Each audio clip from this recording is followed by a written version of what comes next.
Alors cette aventure, elle nous tient à cœur depuis longtemps parce que c'est vrai que c'est une démarche de réduction des déchets qu'on essaie de mettre en place depuis déjà quelques années, et c'est vrai qu'on avait vu l'année dernière une autre ville qui avait mis en place le défi zéro déchet, et quand j'ai vu que la ville de Reuil le mettait en place, tout de suite on a candidaté parce qu'on a vraiment envie d'être accompagné dans cette démarche et essayer d'aller un peu plus loin que ce qu'on essaie de mettre en place aujourd'hui.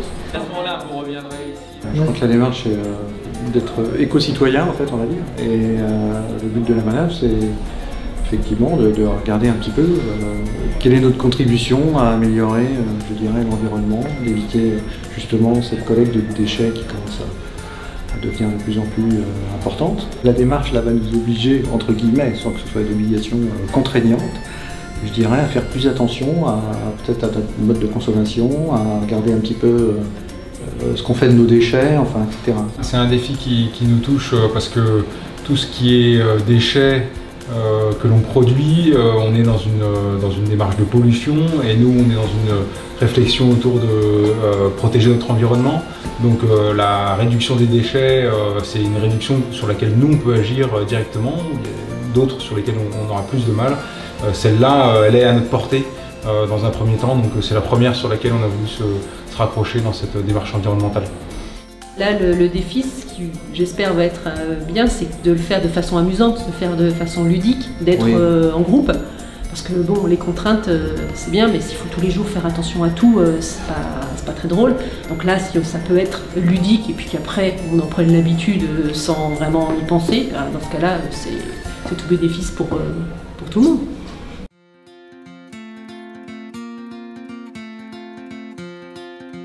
Maintenant, quand je vais faire mes courses, je pense à prendre suffisamment d'emballage, de sacs, de sachets, de contenants pour faire les courses.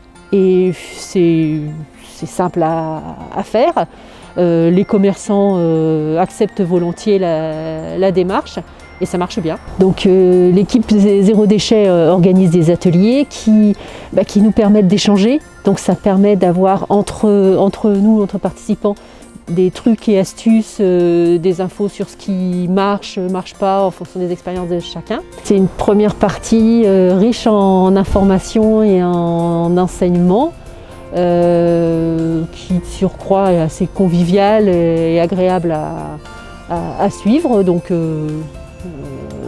c'est très positif et intéressant, j'en apprends tous les jours, donc c'était le but. Nous avons très bien vécu cette première partie du défi zéro déchet. Ça nous a permis de faire un peu le point sur les quantités de déchets qu'on générait. C'est la première étape où on a commencé à peser nos déchets. C'est vrai que le fait de peser, ça permet vraiment de se rendre compte de la quantité de déchets qu'on génère. On fait beaucoup d'efforts pour consommer en vrac. Donc on va dans des magasins qui proposent ce mode de consommation. Et surtout on apporte nos contenants. Donc on prend nos propres bocaux et ça on le fait de plus en plus, et en particulier on essaie de le faire maintenant aussi quand on va au marché.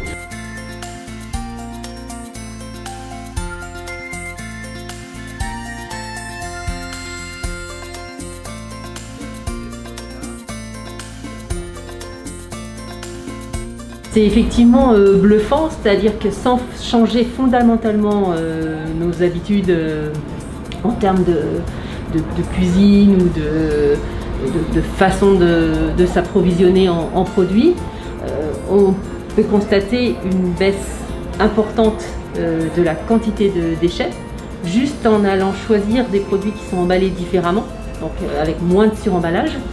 Et puis, et une baisse radicale des déchets ménagers grâce au compostage.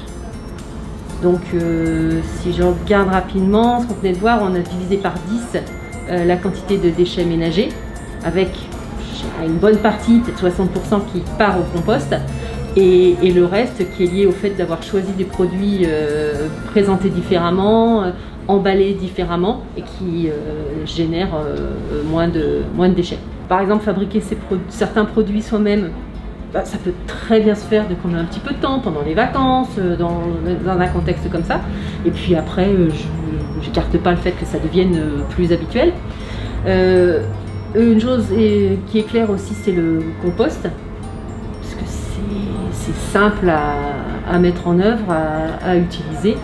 Et puis j'attends par contre le résultat dans quelques mois pour voir la qualité du compost, mais ça m'a l'air bien parti, donc c'est encourageant. Et puis après, la troisième piste sera de changer la façon de consommer pour choisir des produits qui ne génèrent pas de déchets, donc qui ne sont pas suremballés, tout ce qui va avec.